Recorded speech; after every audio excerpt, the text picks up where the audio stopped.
अच्छा जी, working capital management पे हमारी डिस्कशन इस टॉपिक पे हो रही थी और हमने इसके तकरीबन लगभग तमाम एस्पेक्ट जो हमारे सिलेबस में थे उनको कवर कर लिया था। Now is the time to move towards some questions.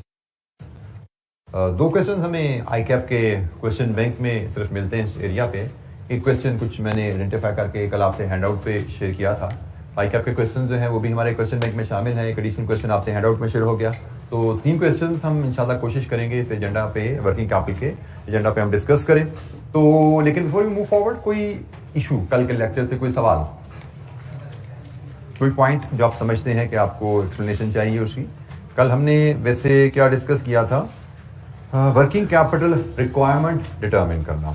अगर हमें कंपनी अगले साल क्या रेवेन्यू कमाना चाहती है, अगले साल उसकी कॉस्ट ऑफ सेल्स क्या होंगी, अगले साल उसका डेटर पीरियड, इन्वेंट्री पीरियड क्या होगा, अगर ये इन्फॉर्मेशन हमें पता हो तो ऑपरेटिंग साइकिल इन्फॉर्मेशन को लेके हम वर्किंग कैपिटल रिक्वायरमेंट कैसे निकालते हैं। इलस्ट्रेशन 4 भी हमने देखी थी और इलस्ट्रेशन 6 भी हमने बिल्कुल इसी पैटर्न पे वर्किंग कैपिटल रिक्वायरमेंट स्टैब्लिश करने पे देखी थी। और इन बिटवीन इलस्ट्रेशन 5 जो थी उसमें भी हमने करंट एसेट, करंट लायबिलिटीज की वैल्यूज, वर्किंग कैपिटल की वैल्यूज कैलकुलेट की थी। लेकिन अल्टीमेटली हमने यहाँ पे फिर करंट और क्विक रेशियोज भी डिटरमिन की थी, क्योंकि करंट क्विक रेशियो भी करंट एसेट्स और करंट लायबिलिटीज के डाटा को लेके ही कैलकुलेट की जाती है।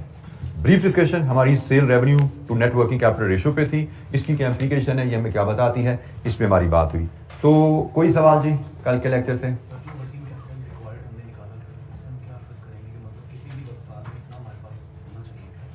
वर्किंग कैपिटल रिक्वायरमेंट जो हम वैल्यू डिटरमिन करते हैं वो वैल्यू हमें बताती है कि अगले साल हमने अगर जो हम सेल्स टारगेट कर रहे हैं वो अचीव करनी है, अगले साल अगर हमने जो डेटर्स, क्रेडिटर्स और इन्वेंट्री की रेशियोज हम प्लान कर रहे हैं उनको फॉलो करना है, then we will need this much amount as working capital.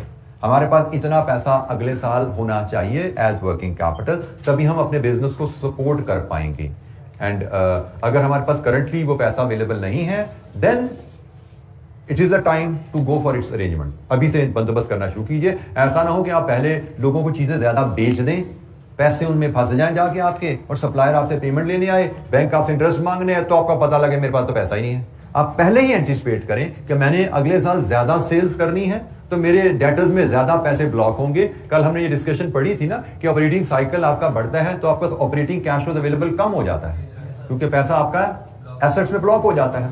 तो आप पहले ही असेस करो कि भाई मेरा पैसा ब्लॉक होने वाला है, मैं पहले ही एंटिसिपेट करके कैश अरेंज कर लें। और मैं फिर एक बार याद करा दूं कि प्रैक्टिकल लाइफ में more businesses fail because of poor working capital management. देखने में छोटी सी बात लगती है, हम शुरू से यही पढ़ते आते हैं, ये capital investment decisions are very critical, क्योंकि large amounts are involved, long term decisions हैं। लेकिन कैपिटल इन्वेस्टमेंट गलत हो जाएगी ना, कारोबार बंद नहीं होते, प्रॉफिट्स ही कम आएगा ना, पर कारोबार चलता रहेगा। लेकिन अगर आपने poor working capital management decision ले लिए तो कारोबार बंद हो जाते हैं।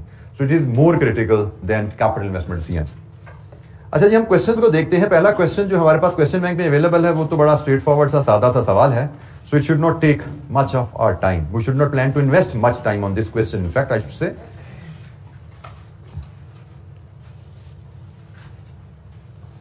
ये जी क्वेश्चन 1 एंटिटी एम का सवाल है। रिक्वायरमेंट है जी, calculate length of working capital cycle assuming 365 days in a year.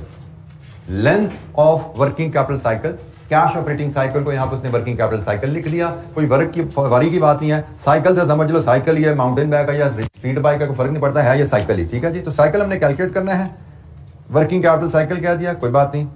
Part B को हम बाद में पढ़ते हैं। वर्किंग कैपिटल और कैश ऑपरेटिंग साइकिल यहां पर उसने क्लियर कर दिया। Of a business is the length of time between payment for the purchase material and the receipt of the payment from the selling the goods. उसने definition दिया जी अपनी पहले, जो कि सवालों में नॉर्मली दी नहीं जाती, लेकिन शायद ये कहीं से इलस्ट्रेशन पिक की गई है, तो इलस्ट्रेशन में इस तरह की चीज़ें दी जाती हैं। तो चूंकि जैसे मैंने कहा, इस पे वर्किंग कैपिटल पुरानी स्कीम में हमारे सिलेबस में होता था सीए फाइनल में, लेकिन सीए फाइनल में इसके सवाल बहुत ज़्यादा एडवांस लेवल के आते होते थे, तो इसलिए आई कैप एग्जामिनर के लिए बड़ा मुश्किल था वहाँ से सवालों को पिक करके सिंप्लीफाई करके यहाँ पे लाना। तो इसलिए शायद ये एक इलस्ट्रेशन किसी और ऑथर या कह लें किसी और पब्लिशर से, जो भी हमारा आई कैप का जो पार्टनर है, उससे बोरो की गई है। तो the table below gives information extracted from the annual accounts of entity M for the past 3 years। 3 सालों का डाटा है जी, ईयर 1 2 3। रॉ मटेरियल, इन्वेंट्री के related data, raw material, work in process, finish goods, purchases, cost of goods sold, sales, trade receivables, trade payables. Inventory की बात तो यहाँ पे खत्म हो जाती है, बाकी आगे दूसरी कहानी शुरू हो गई है। तो बहरहाल ये डाटा हमें अवेलेबल है 3 सालों का। रिक्वायरमेंट है कैश ऑपरेटिंग साइकिल कैलकुलेट कीजिए। कैश ऑपरेटिंग साइकिल से हमें पता लग रहा है कि हमारे एक रॉ मटेरियल डेज निकलने हैं, एक वर्क इन प्रोसेस डेज निकलने हैं, एक फिनिश गुड्स डेज निकलने हैं, एक रिसीवेबल डेज निकलने हैं, एक पेबल डेज निकलने हैं। 5 वैल्यूज हमारी आएंगी हर साल की, तो हमारे पास 5 डेज आ जाएंगे हर साल के, और इन 5 डेज को लेकर हम कैश ऑपरेटिंग साइकिल निकाल सकते हैं। मैं अगर फार्मूला रिकॉल करता जाऊं, क्योंकि बहुत सिंपल सा सवाल है, मुझे नहीं लग रहा इस पर बहुत ज़्यादा टाइम लगाए, हमने अच्छी कैलकुलेशंस की देखी नहीं है, हम सिर्फ फार्मूला रिकॉल करें। रॉ मटेरियल डेज निकालने का फार्मूला क्या होता है? Inventory balance divided with purchases. वैसे तो रॉ मटेरियल कंजम्पशन लेना चाहिए, लेकिन in the absence of information हम नेक्स्ट मोस्ट सूटेबल कंजम्पशन के लिए परचेजेस ले लो। So inventory balance over purchases into 365। ठीक हो गया जी। Work in process balance divided with cost of goods. वैसे तो कॉस्ट ऑफ गुड्स मैन्युफैक्चर्ड लेना चाहिए, लेकिन in the absence of most suitable next best, तो work in process over cost of goods sold into 365। Finish goods balance over cost of goods sold into 365।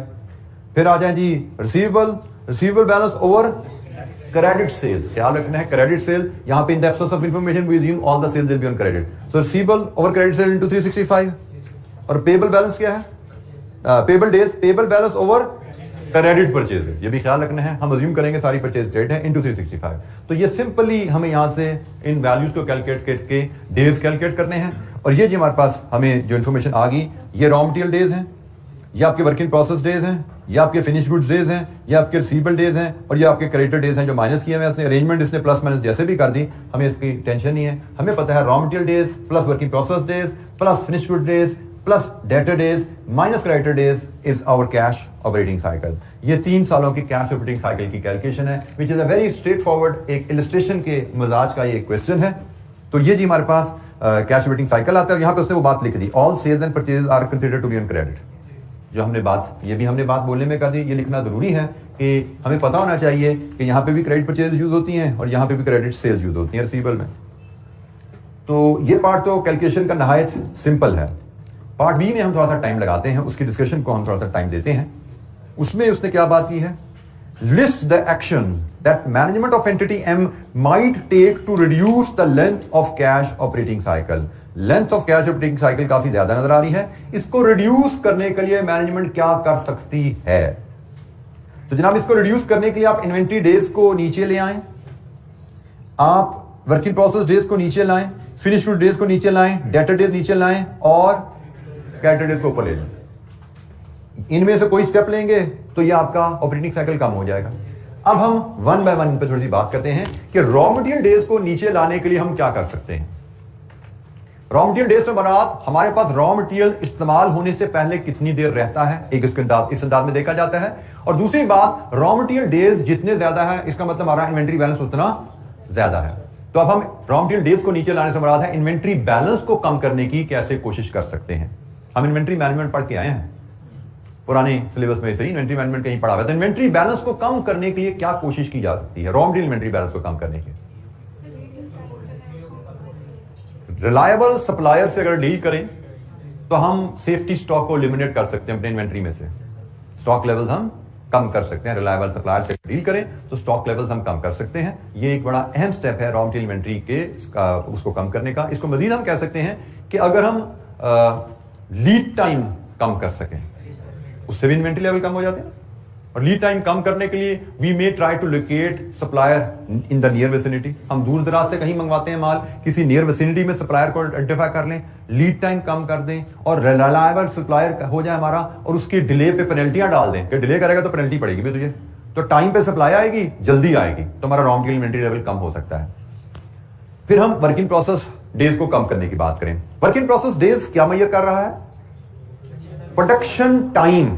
Raw material को finish goods में convert करने में कितना time लगता है, तो work in process days आपके ये मेजर करते हैं कि हमारा यहां पे रॉ मटेरियल को फिनिश गुड्स में कन्वर्ट करने में 37 डेज लग रहे हैं। अब इसको कम करना कैसे कम करें?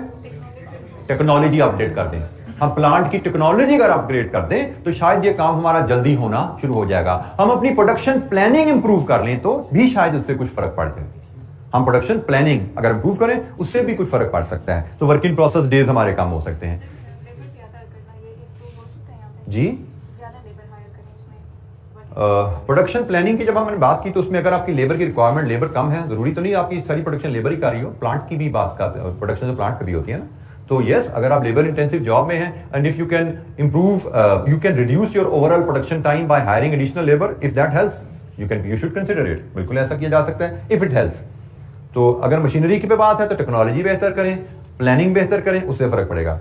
फिनिश गुड टाइम को कम करना, फिनिश गुड्स टाइम को कम करने का मतलब वही फिनिश गुड की इन्वेंट्री कम करो, सेल्स टीम को पुश किया जाए कि भाई जल्दी बेचो। और क्या किया जा सकता है?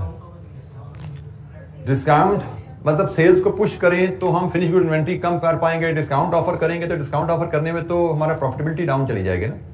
तो वहां पे तो वो फिर बात आ जाती है कि इन्वेंट्री अपने पास रखें तो उसकी होल्डिंग कॉस्ट है, और जल्दी बेचने के लिए आप डिस्काउंट ऑफर करते हैं तो वहां पे डिस्काउंट कॉस्ट आ जाती है।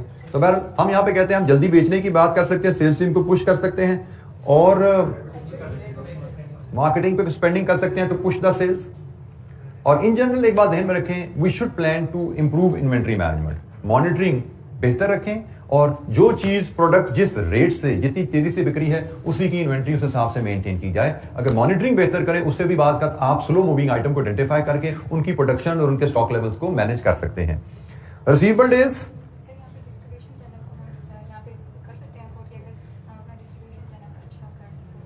बेटा डिस्ट्रीब्यूशन चैनल को अच्छा करने से हमारी सेल्स पुश अगर होती हैं तो मैंने जैसे कहा सेल्स बेहतर करनी है। अगर आपके गोडाउन से चीज़ें जल्दी निकलनी शुरू हो जाएं, आपको उनका पैसा जल्दी आना शुरू हो जाए, आपका डेटर जल्दी बुक होना शुरू हो जाए, दैट मैटर्स। तो अगर वो डिस्ट्रीब्यूशन के थ्रू होता है वो कीजिए, अगर वो मार्केटिंग के थ्रू होता है वो कीजिए, अगर आपकी सेल्स टीम को कोई कमीशन बोनस अनाउंस करने से होता है वो कीजिए। ऑब्जेक्टिव क्या है कि हमारी जो debit debtors credit cost of sales की जो एंट्री है ना वो जल्दी पड़े, तभी इन्वेंट्री लेवल कम होंगे ना।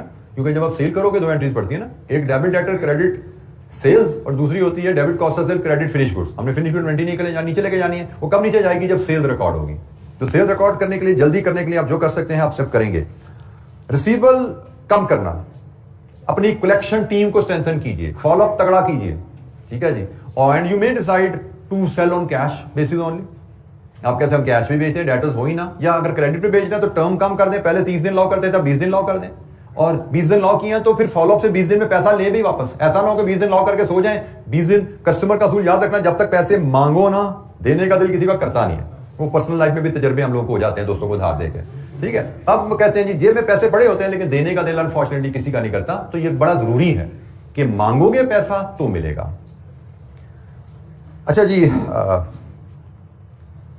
पेबल डेज को बढ़ाना, पेबल डेज को बढ़ाने के लिए आप सप्लायर से निगोशिएट कर सकते हैं कि आप हमारा क्रेडिट पीरियड एक्सटेंड कर दें। आपने हमें 30 दिन लॉ किए हुए, आप हमें 40 दिन लॉ कर दीजिए, आप उनसे बात कर सकते हैं। बट हमें ज़हन में रखना है कि पेबल डेज बढ़ाएंगे तो हो सकता है सप्लायर आपका कोई डिस्काउंट विड्रॉ कर ले, ठीक है जी। अगर ज्यादा देर से पेमेंट करनी है तो कीमत थोड़ी 2% ज्यादा देंगे आप फिर हमें। जो डिस्काउंट हम पहले आपको 10% देते थे फिर डिस्काउंट हम 8% कर देंगे। ये हमें ख्याल रखना है कि हर निगोशिएशन की कुछ ना कुछ कॉस्ट हो सकती है, कस्टमर से निगोशिएशन की कुछ कॉस्ट हो सकती है, सप्लायर से निगोशिएशन की कुछ कॉस्ट हो सकती है। अच्छा, इसका जो आंसर लिखा हुआ है इसके पीछे मैंने वो फुली आपसे डिस्कस नहीं किया, उसमें कुछ एडिशनल एस्पेक्ट भी हैं। I want you to read it through, आप इसके आंसर को थॉरली पढ़िएगा, that will be your home assignment. उसमें कुछ एडिशनल एस्पेक्ट भी हैं, कुछ पॉइंट रहेगा तो हम उसको डिस्कस करेंगे बाद में। अच्छा जी, हम आते हैं इसको क्वेश्चन नंबर 2 पे, वसीम लिमिटेड का। ये question old scheme CA final से अडॉप्ट किया गया है। वसीम लिमिटेड, इसकी 2 पार्ट्स हैं जी। How much additional finance would be required to achieve 20% increase in sales in the next year. अगर आप अपनी सेल्स में 20% इजाफा चाहते हो तो एडिशनल कितना फाइनेंस आपको जरूरत पड़ेगी अगले साल। पहले हम पार्ट ए के हिसाब से पढ़ते हैं, पार्ट डी पे हम बाद में जाएंगे। Wasim Limited is engaged in the manufacture and sale of consumer. Its management is in the process of developing the sales plan for the next year. अगले साल का सेल्स प्लान बन रहा है जी।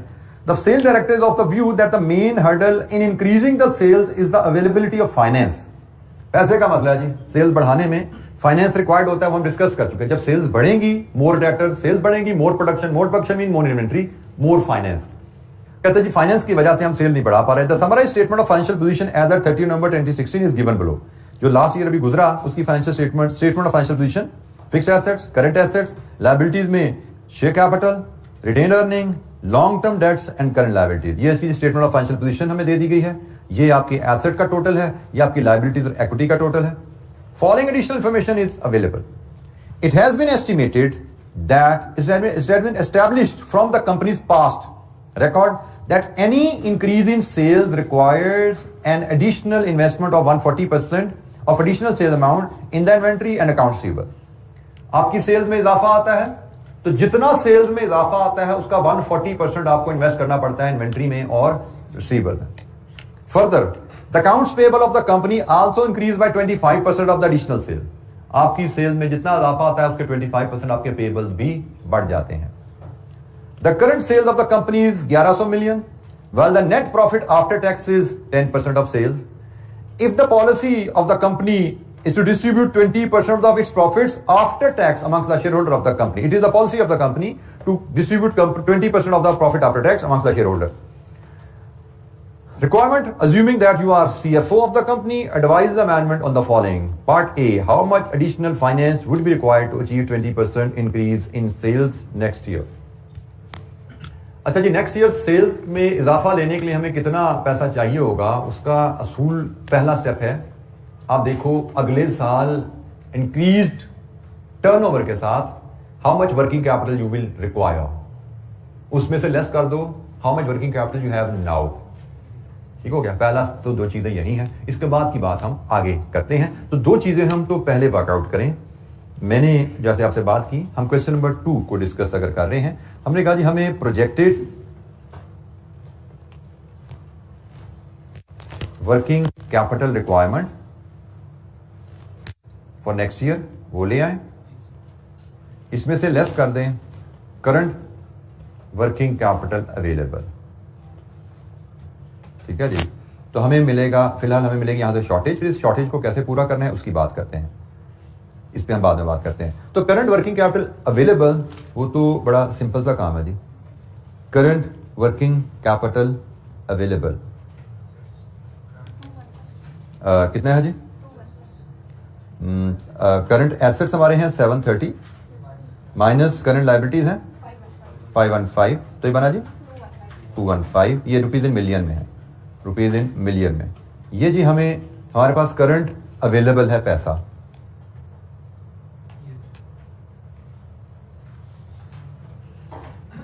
अब हम नेक्स्ट ईयर की वर्किंग कैपिटल रिक्वायरमेंट एस्टैब्लिश करें. नेक्स्ट ईयर की वर्किंग कैपिटल रिक्वायरमेंट हमें उसने कहा, बल्कि सवाल को हम और अंदाज से भी देख सकते थे. चले, फिलहाल उसने हमें कहा इन्वेंट्री एंड रिसीवेबल्स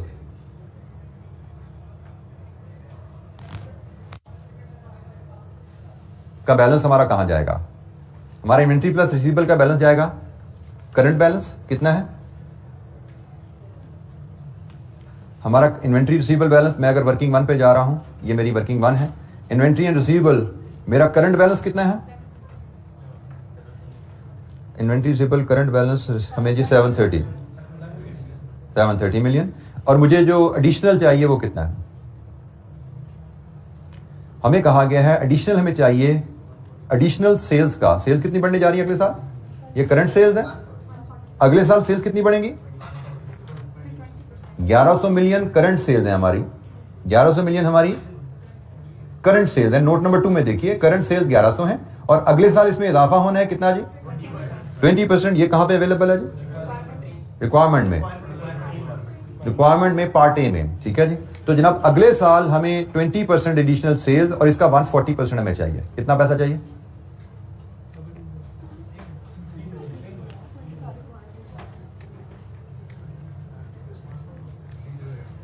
कितना जी? 308 मिलियन. तो जनाब ये आपके इन्वेंट्री रिसीवेबल बैलेंस टोटल कितना बन गया? 1038.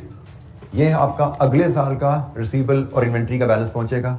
सिमिलरली अगले साल आपकी जो करंट लायबिलिटीज हैं वो कहां पे जाएंगी? करंट लेवल ऑफ, हम करंट लायबिलिटीज पे अगर जाएं, इसमें हमारे पास करंट लेवल कितने हैं? करंट इन्वेंट्री है जी आपकी, करंट लायबिलिटीज है 515. इसमें आप एडिशनल रिक्वायरमेंट डालिए. इसमें इजाफा क्या आएगा? सेम एडिशनल सेल्स का 25%. कितना बना जी? कितना बना जी? 55। तो जनाब यहां से देखिए आपकी करंट लाइबिलिटीज कहां पे जाती हैं? 570 570। और फिर आप देख लीजिए आपकी प्रोजेक्टेड वर्किंग कैपिटल रिक्वायरमेंट क्या है? 468। Current assets minus current liabilities, this is A, this is B, A minus B. तो प्रोजेक्टेड वर्किंग कैपिटल 468 है, करंट वर्किंग कैपिटल 215 है। 468 215। तो शॉर्टेज कितनी नजर आ रही है आपको? 253 मिलियन। अच्छा, जब यहां पे एक एडिशनल कॉन्सेप्ट जो है वो हमें सीखना है। यहां पे एक एडिशनल कॉन्सेप्ट हमने सीखना है जो कि इससे पहले हमारी डिस्कशन में नहीं आया। ये चीज तो मैंने आपको थोड़ा सा ब्रीफली आपको बता दिया था कि भाई हमारी प्रोजेक्टेड वर्किंग कैपिटल रिक्वायरमेंट्स में करंट वर्किंग कैपिटल फाइनेंस जो अवेलेबल है निकाल दीजिए, तो एडिशनल वर्किंग कैपिटल रिक्वायरमेंट आपको आ जाती है। आपको जो एडिशनल वर्किंग कैपिटल चाहिए, हमें अगले साल को फाइनेंस करने के लिए इतना मजीद पैसा चाहिए, लेकिन इस क्वेश्चन में इस पैसे के एक सोर्स के बारे में जिक्र किया गया है और वो सोर्स है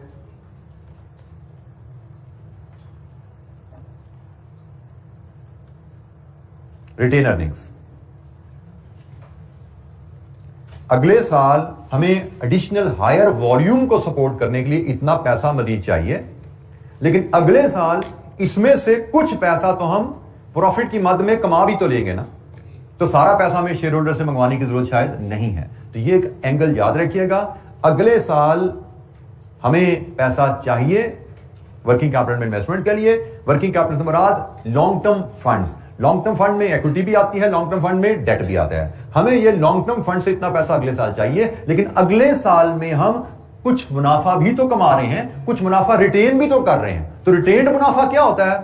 equity.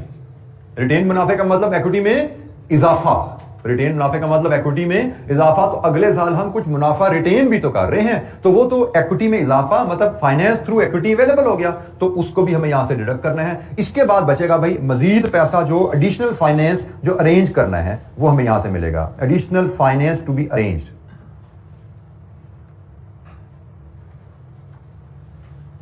Additional finance to be arrange, ये जनाब हमसे रिक्वायरमेंट पूछी गई है। तो अब हम कैलकुलेट करते हैं कि हम कितना प्रॉफिट अगले साल रिटेन करेंगे।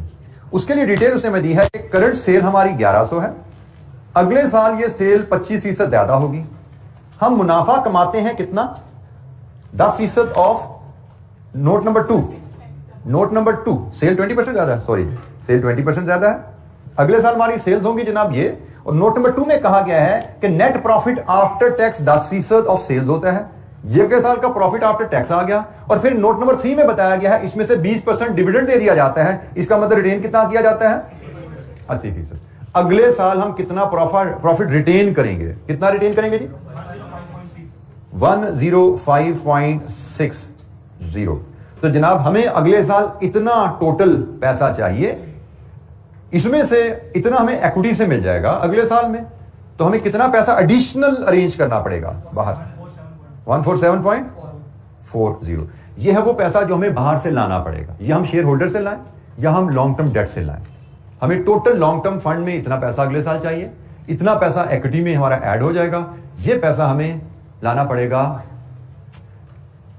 एडिशनल सोर्सेज से, वो लॉन्ग टर्म डेट से आए या शेयर होल्डर से आए।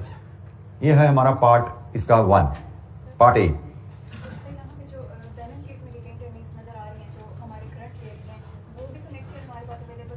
बेटा वो अभी भी अवेलेबल हैं जो रिटेन अर्निंग बैलेंस शीट में नजर आ रही हैं, और वो अभी भी ऑलरेडी स्टॉक्स में डेटर्स में इन्वेस्टेड हैं।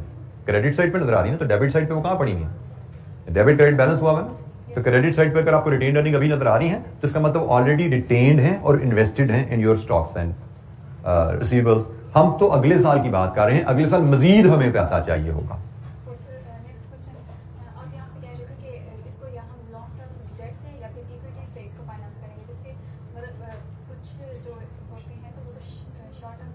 बेटा वर्किंग कैपिटल की डेफिनेशन क्या है?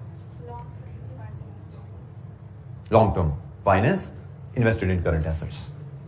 ठीक है, तो हमें long term finance invested in current assets by definition चलें तो वर्किंग कैपिटल तो यही है, long term finance invested in current assets. हाँ, यहां पे इस क्वेश्चन में बात करें तो मैंने यहां पे स्पेसिफिकली लिखा नहीं, बोलने में शायद मैं बोल गया। ये हमें एडिशनल फाइनेंस चाहिए। अब ये एडिशनल फाइनेंस हम आइडली तो हमें लॉन्ग टर्म से लाना चाहिए, क्योंकि हमने सारी वर्किंग क्या की है? Current working capital requirement, current working capital requirement, projected working capital requirement. Long term से हमें टोटल पैसा मजीद कितना चाहिए, अवेलेबल कितना हो जाएगा, अरेंज कितना करना है। ये सारी वर्किंग कैपिटल के हिसाब से बनी हुई है, ठीक है, लॉन्ग टर्म फाइनेंस के हिसाब से बनी हुई है कि हमारे पास currently long term finance current asset में कितना इन्वेस्टेड है, अगले साल हमारे पास long term finance current asset में इन्वेस्टमेंट के लिए कितना चाहिए, कमी क्या है, हम रिटेन अर्निंग से इस कमी को कितना पूरा कर पाएंगे और बाकी हमें कितना अरेंज करना चाहिए। वर्किंग कैपिटल के रेफरेंस से सारी कैलकुलेशन बनी हुई है। हम वर्किंग कैपिटल के रेफरेंस से ही मैं इसको इंटरप्रेट भी कर रहा हूं आपके सामने। जी कोई सवाल? इसकी कैलकुलेशन की प्रेजेंटेशन आपके एग्जामिनर की स्लाइटली डिफरेंट है, मुझे लगता है वो उसकी ज्यादा एफिशिएंट है। मेरे दिन में पहले यही मेथड है, मैंने इसी से कर दिया, लेकिन एग्जामिनर की प्रेजेंटेशन जो है वो यहाँ पे ज्यादा एफिशिएंट है, but answer is the same. हमारा आंसर ये जो फिगर है फाइनली हमने निकाली है ये बिल्कुल सेम है। तो ये तो हो गया जी पहला पार्ट। अब हम मूव करते हैं सेकंड पार्ट की तरफ। Second part B,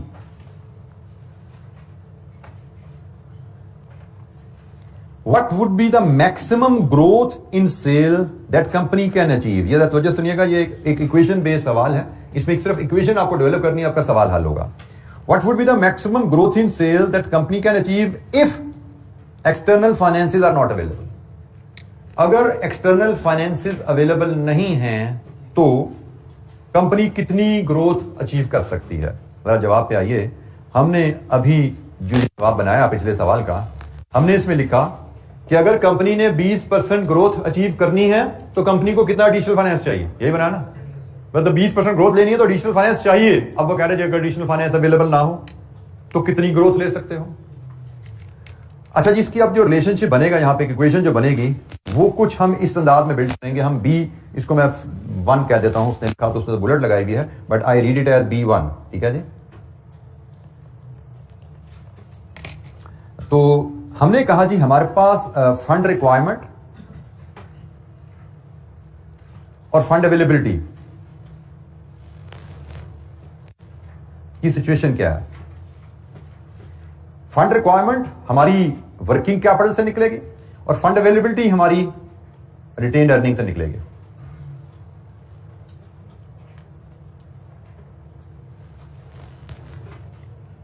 fund requirement, working capital के लिए में एडिशनल फाइनेंस कितना चाहिए, और फंड अवेलेबिलिटी हमें सिर्फ उसने कहा जी रिटेन अर्निंग से मिलनी है, बाहर से पैसा नहीं आना, यही कहा ना उसने। अब इशू क्या है, हमने फंड रिक्वायरमेंट ऊपर निकाली है ये, but this is based on 20% increase.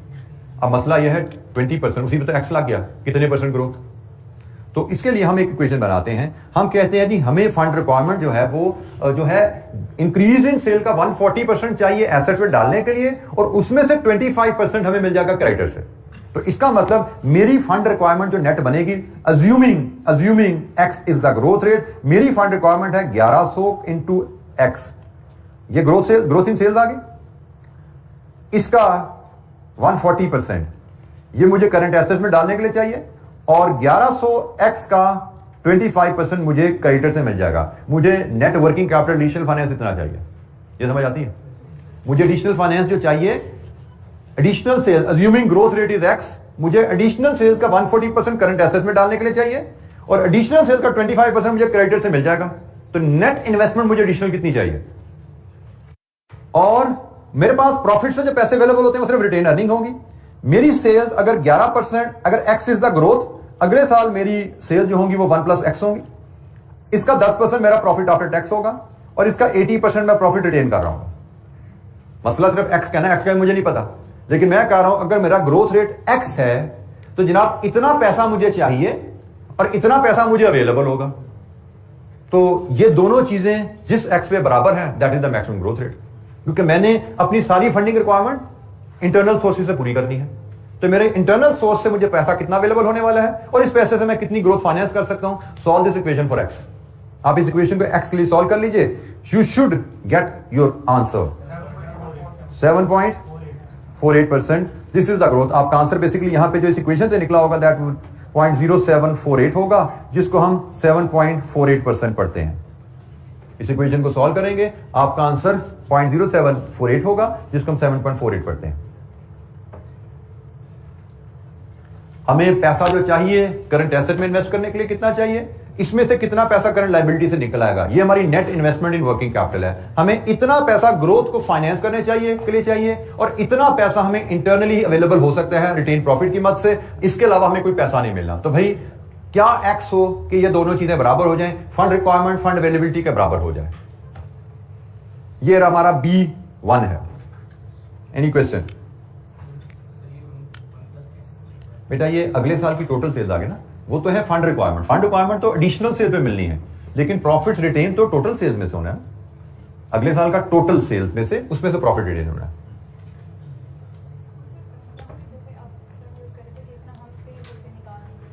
Payable से निकाल लेंगे बेटा, current asset minus current liabilities होती है ना। तो आपने कैश फ्लोज बनानी सीखी भी है। एसेट्स में इजाफा आउटफ्लो, लायबिलिटी में इजाफा इनफ्लो। ये लायबिलिटी में इजाफा हो रहा है ना, तो ये आउटफ्लो है, ये इनफ्लो है। ये आपकी नेट इन्वेस्टमेंट होगी, नेट इन्वेस्टमेंट होगी। और ये आपकी अवेलेबिलिटी, पैसा कहां से आ रहा है। ठीक है, कैश फ्लो का कॉन्सेप्ट यहां पे अप्लाई हुआ। Increase in assets is outflow, increase in liabilities inflow, this is net outflow, net fund requirement, जो इन्वेस्टमेंट हमारी होनी है। और ये the only source available retain earning, यही बताया गया हमें क्वेश्चन में कि बाहर से पैसा नहीं आना, जो कुछ करना है अपने इंटरनल फंड से करना है। तो इंटरनली हमें इतने सेल्स में से ये प्रॉफिट और उस पर ये रिटेन करते हैं।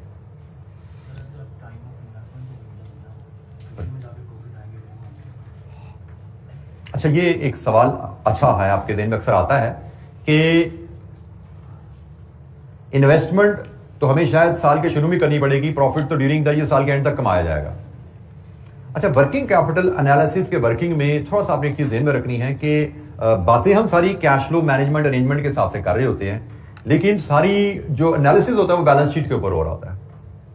हम यहां पे देख क्या रहे हैं कि अगले साल के एंड पे हमारी बैलेंस शीट में रिसीवेबल कितने होंगे, अगले साल के एंड पे हमारी बैलेंस शीट में करंट एसेट कितने होंगे, करंट लायबिलिटीज कितनी होंगी, अगले साल के एंड पे हमारा प्रोजेक्टेड वर्किंग कैपिटल कितना होगा। बैलेंस शीट में साल के एंड पे हमारा वर्किंग कैपिटल कितना आएगा, करंटली बैलेंस शीट में हमारा वर्किंग कैपिटल कितना आ रहा है, इसका मतलब बैलेंस शीट के हिसाब से शॉर्टफॉल क्या है, और अगले साल हमारी बैलेंस शीट में रिटेन अर्निंग से कितना पैसा डल जाएगा।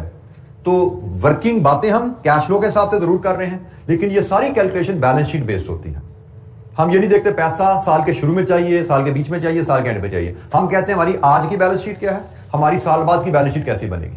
ये सारी वर्किंग बैलेंस शीट के हिसाब से हो रही है। तो साल के बाद की बैलेंस शीट में, साल के एंड पे बैलेंस शीट में ये रिटेन अर्निंग वहां पे आ चुकी होगी। ठीक है, जब ये रिक्वायरमेंट, ये करंट एसेट स्टैब्लिश होंगे, ये वर्किंग कैपिटल रिक्वायरमेंट स्टैब्लिश होगी, ये वैल्यू भी वहां पे रिफ्लेक्ट हो चुकी होगी। सो ये सारा वर्किंग कैपिटल का टॉपिक पे जो डिस्कशन होती है, ये सारी बैलेंस शीट और पीएनएल की वैल्यूज के लेके होती है, जो पीरियड एंड वैल्यूज होती हैं। इसमें हम ड्यूरिंग द ईयर क्या पैसा आ रहा है, क्या जा रहा है, कैश फ्लोज नहीं बनाते हम। ठीक हो गया?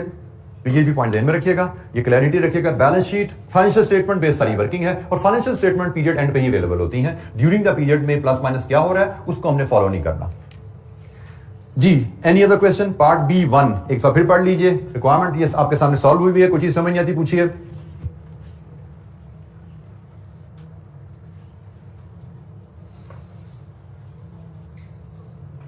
अच्छा जी, part B2, what would be the maximum growth if in sales that the company can achieve if the additional finance is limited to an amount which will maintain the existing debt equity ratio।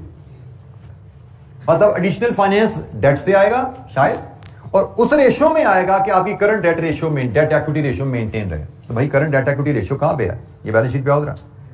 ये आपकी current equity है, ये आपका current date है। तो 465/700 what is debt equity ratio. ऐसा ही है ना, ये डेट है, ये इक्विटी है, लॉन्ग टर्म डेट पे कैलकुलेट होती है। कितना है डेट इक्विटी रेशियो? 0.66। अगर हम परसेंटेज में कहें तो 66.44%। ये है जी करंट गियरिंग रेशियो। 43 परसेंटेज में नॉर्मली हम गियरिंग रेशियो को मॉनिटर करते हैं। तो जनाब हमारी करंट गियरिंग रेशियो 66.43 है। अब जरा सवाल दोबारा पढ़िए। The additional financing is limited to an amount which will maintain the existing debt equity ratio, और वो हमने निकाल लिया 66.43। अब यहां पे हमने कहा था फंड अवेलेबिलिटी सिर्फ रिटेन अर्निंग है, लेकिन पार्ट बी में कह रहा है रिटेन अर्निंग नहीं है, डेट भी है। तो अब मैं एक और इसकी मैं इक्वेशन बनाऊं इसी अंदाज में। फंड रिक्वायरमेंट हमारी वही वर्किंग कैपिटल से आएगी एज बिफोर, लेकिन फंड अवेलेबिलिटी जो अब है वो रिटेन अर्निंग से भी मिलेगी plus 66.43% of retain earning, retain earning, जो कि यकीनन डेट है। पहले था सिर्फ रिटेन अर्निंग से पैसा आना है, अब वो कह रहा है जी जो आपकी करंट गियरिंग है ना, उसी गियरिंग के हिसाब से एडिशनल फाइनेंस अवेलेबल है। तो करंट गियरिंग का मतलब क्या है? 66.43% ऑफ इक्विटी डेट अवेलेबल है, ऐसा ही है। तो ये पैसा हमारा इक्विटी में ऐड होना है ना अगले साल, ये पैसा हमारा अगले साल इक्विटी में ऐड होना है। तो इसका मतलब अगले साल हम इस पैसे का 66.43% डेट भी ले सकते हैं। तो टोटल फाइनेंस अवेलेबल हमारा क्या है? अब इसी के हिसाब से हम इक्वेशन को अगर रिवाइज करें, ये साइड तो बिल्कुल वही रहेगी जो पहले थी, ये साइड तो इसमें कोई चेंज नहीं आ रही, चेंज आएगी इस साइड पे, right side of the equation. एक है इक्विटी, ये इक्विटी की इक्वेशन एज बिफोर जो हमने बनाई थी, लेकिन अब हमने इसमें इसके अलावा डेट भी ऐड करना है। वो क्या है? 1100 into 1 plus x into 10% into 80% into 66.43%। लीजिए जी, अब इस इक्वेशन को दोबारा एक्स के लिए सॉल्व करना है आपने। पहले हमारे पास सिर्फ ये इक्विटी से फाइनेंस अवेलेबल था, अब वो कहता है जी इक्विटी के हिसाब से पुरानी डेट इक्विटी रेशियो देखो, उस हिसाब से एडिशनल फाइनेंस आप डेट भी ले सकते हो। तो ये जनाब उसी रेशियो के हिसाब से हमने जो करंट रेशियो है उसके हिसाब से हमने डेट लिया। करंट रेशियो हमने कैलकुलेट की थी, वो 465/700 इंटू 100, 13.09। अगर हम करंट डेट इक्विटी रेशियो के हिसाब से एडिशनल डेट फाइनेंस रेज कर पाए तो हम 13.09% की ग्रोथ हासिल कर सकते हैं। इतना पैसा हमें इक्विटी से मिलना है अगले साल। हम इस इक्विटी का 66.43 अगर डेट भी रेज कर लें तो टोटल फाइनेंस अवेलेबल हमें इतना हो जाएगा। Then we will able to finance 13.09% growth. जी, एनी क्वेश्चन, कोई सवाल?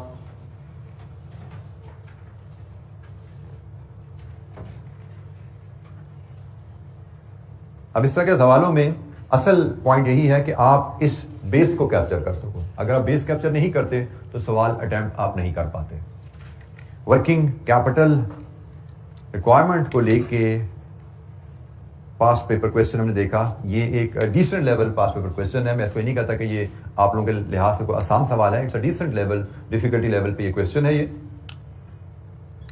जी, कोई सवाल, कोई पॉइंट समझ नहीं आया, पूछना चाहते हैं पूछ सकते हैं आप। जी बेटा।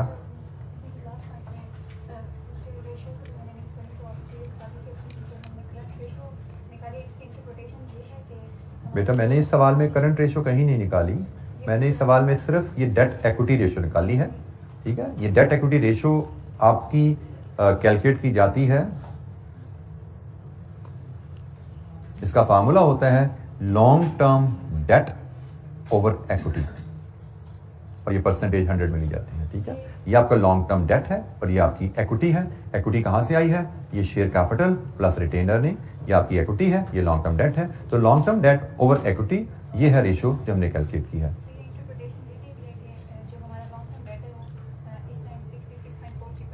जी बिल्कुल, इसकी इंटरप्रिटेशन बिल्कुल यही है कि आप अगर 100 रुपए की इक्विटी रेज करते हो तो 66.43 का डेट रेज करते हो। ये है रिलेशनशिप का आपका डेट और इक्विटी में। 100 रुपए की इक्विटी के पीछे 66.43 की का डेट है आपके पास, लॉन्ग टर्म डेट है।